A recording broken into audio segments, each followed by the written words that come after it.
Imagine a team of surgeons under bright lights, performing a critical operation. Many specialist doctors, like orthopedic surgeons, earn upwards of $500,000 a year, making them among the highest-paid professionals around. For context, a recent Medscape report found the average physician's pay is about $376,000, so $500,000 puts a doctor in the top tier of earners. You might ask, with that fortune, is life really easier for them? Does a fat paycheck automatically buy happiness or ease the journey? In reality, the answer is more complex, and this will be our central question. It's important to remember that the money often comes late. Many specialists don't reach their peak pay until their late 30s or 40s, after years of education and training. By then, friends in other fields might own homes or businesses, having started investing years earlier. Hello everyone, my name is Mr. X9, founder of the knowledge ecosystem, The Way Home, a journey of 36 YouTube channels, each one a doorway into a new world of learning, discovery, and inspiration. We believe that a career is more than a paycheck. It's a path of personal growth and meaning. Today we ponder a question that may sound straightforward but hides depth. Specialist doctor, high salary, but is it really worth it? We'll unpack the surprising facts and stories behind the paycheck and consider what truly makes a career fulfilling. Why do so many people choose the long, grueling path of medical school? Is it really just for the money? In fact, surveys show medical students usually rank helping others and passion for science far above salary when choosing their career. In truth, passion often comes first. Many aspiring doctors are driven by a calling to heal or a fascination with the human body. They dream of making a difference in patients' lives. The high salary is certainly attractive, but for most specialists, the real motivation often lies in purpose and passion rather than paychecks. In fact, many doctors tell me they decided to join medicine long before thinking about salary. Some have stories of themselves as children playing doctor or watching a family member cure patients. By the time they applied to med school, they'd already committed to this path emotionally. The income was a distant thought compared to their love for the work. It's truly the work itself that hooks them. For example, one cardiologist told me that performing a successful angioplasty brings him more joy than a year's worth of bonuses. These moments remind specialists why they endure everything else. What kind of sacrifice does this path demand? In raw numbers, it's staggering. On top of 4 years of college and 4 years of med school, a specialist typically spends many more years in residency and fellowship. Most physicians graduate with around $264,000 in student debt. That's enough to buy a house in many markets, and it is often still accruing interest during residency. It's essentially a mortgage on their future. To put it in perspective, imagine a college graduate earning $50K a year from age 22. By age 30, they might have earned $400K plus and been able to save a significant portion. In contrast, our specialist finishes training at 30 and sits on a substantial debt. The opportunity cost, the earnings and experiences foregone, is enormous. As a result, many new doctors spend their 20s and early 30s in the red, while friends in other careers may have started saving or investing. A resident's stipend might be only around $60,000 a year, roughly what a new college graduate earns, even though they put in twice the work. In short, the reward comes very late. Many specialists don't really see the payoff of that salary until their late 30s or 40s, after more than a decade of sacrifice. In effect, by the time they finally start earning that high salary, they've already paid dearly in time and money. How much are we really talking about? To get perspective, consider that primary care physicians often earn in the $200 $250K range, while many specialists average $300 $450K a year. Top surgical fields like orthopedics and neurosurgery regularly push past $500,000. Specialists do enjoy strikingly higher income on average. For example, one Medscape report found orthopedic surgeons over $500K and cardiologists around $400K. In contrast, a family doctor or pediatrician often makes under $250K. Even among specialists, there's variation. Anesthesiologists and radiologists do very well, while pediatric subspecialists or rehab doctors may earn less. Geography and workplace matter too. Doctors in rural or public clinics often earn significantly less.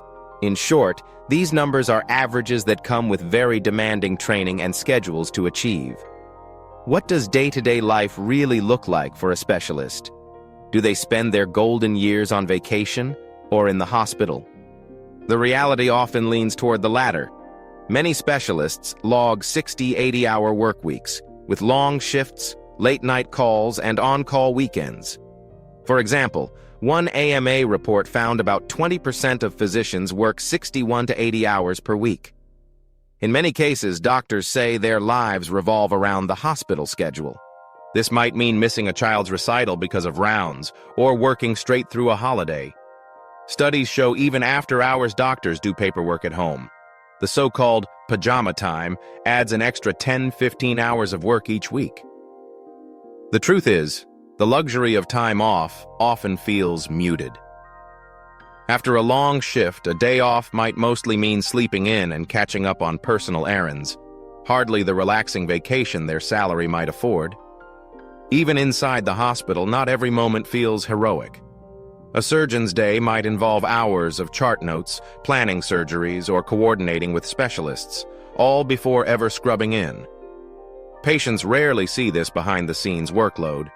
It's the paperwork and logistics that eat up their time.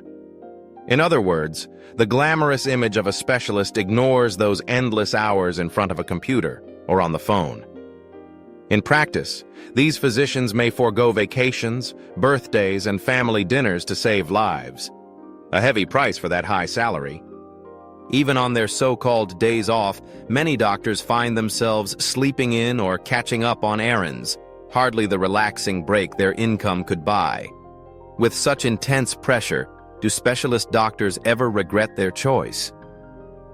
Surveys suggest burnout is almost universal. More than 9 in 10 physicians report regular burnout, and over half have seriously considered leaving medicine. Those are startling numbers in a field many once dreamed of. The daily stress, saving lives, dealing with trauma, juggling paperwork, takes its toll. In fact, the costs show. A survey found that around 56% of doctors had considered quitting or changing careers in the last year. Clearly, a high income can't easily compensate for emotional exhaustion. For instance, no paycheck will erase the anxiety of losing a patient or the weight of moral injury. Many specialists admit days when they wonder if the trade-offs were worth it. At the same time, others remain fiercely resilient. Some doctors say they've chosen ways to cope: mentors, therapy, hobbies, or faith to keep burnout at bay. Yet even the best coping strategy struggles against systemic pressures. Ultimately, you might ask, what good is all this money if you're too exhausted to enjoy life's simple pleasures? What about family and personal life? Do specialists get to enjoy those? Often, the demands of the job make work-life balance elusive. Imagine a surgeon who spent weeks away for training and missed his own wedding day, or a specialist who sacrifices seeing their children's early years grow up. With 60, 80-hour work weeks and unpredictable on-call duties, personal relationships can strain. Many report that simple family moments feel like luxuries. Many female doctors in particular postpone marriage and children until after training. And when they finally try, years may have passed. These personal costs can be profound, far beyond any price tag. Others mention delaying buying a home or saving for retirement while handling debt. Even with a big paycheck, many doctors confess their real wealth, time with loved ones, is what feels limited. Some even say they'd give up a portion of that salary if it meant just a few more hours at home each week. Often, even at home, the job follows them. Phones ring with hospital pages on weekends, and anxious thoughts about patients can intrude on dinner. The line between work and life often blurs. Amidst all this, what keeps them going? Money aside, many specialists speak of the deep satisfaction in saving lives. Some find that witnessing a patient's recovery, a smile after surgery, a child walking again, provides more meaning than any bonus or villa. Even after a grueling week, hearing a patient's heartfelt "thank you" can rejuvenate a doctor's spirit in a way money simply cannot. They often cite the privilege of using their skills to ease suffering. As emergency physician Dr. Peter Rosen advises, one should preserve your ideals, look for where you get your fulfillment, and make sure that it is still there, and go after it if it is not. Veterans tell younger doctors to remember why they started. Those early aspirations can light the way through the darkest hours. In short, inner purpose and fulfillment can sometimes outweigh the financial rewards. Even in mundane days, many find satisfaction. For example, helping a frightened child through stitches, or having a quiet word with a worried patient. For one cardiologist I know, a smooth angioplasty result brings more joy than a big bonus. These moments and ideals remind specialists why they endure everything else. Beyond the clock and paycheck, what about the emotional burden? Every day, specialist doctors deal with life and death decisions and intense human suffering. They know that not every patient will make it, and mistakes can haunt them.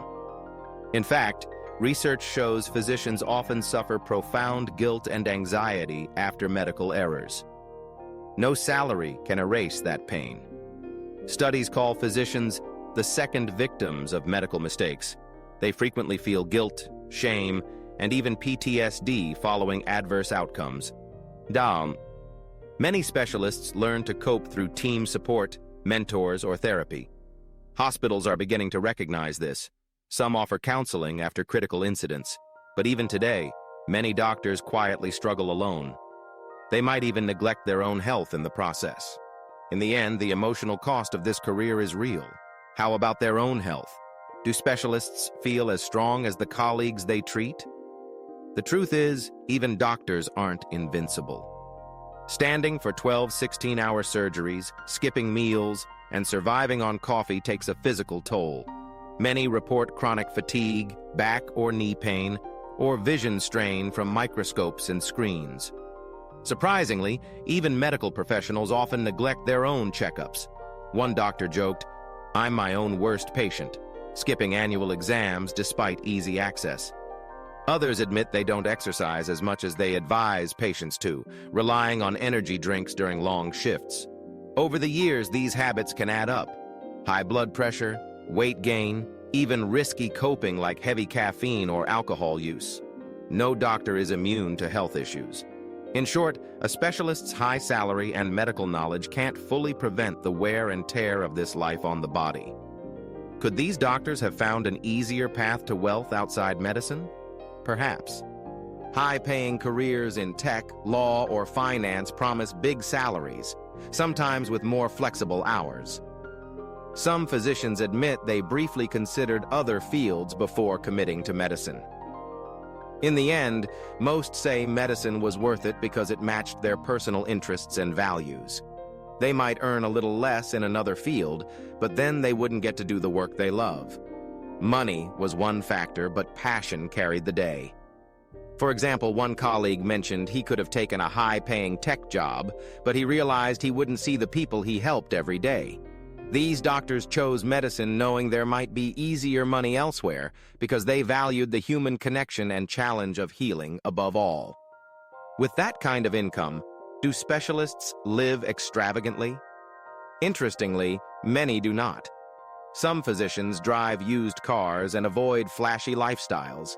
They save aggressively, often funneling money toward retirement or their children's future.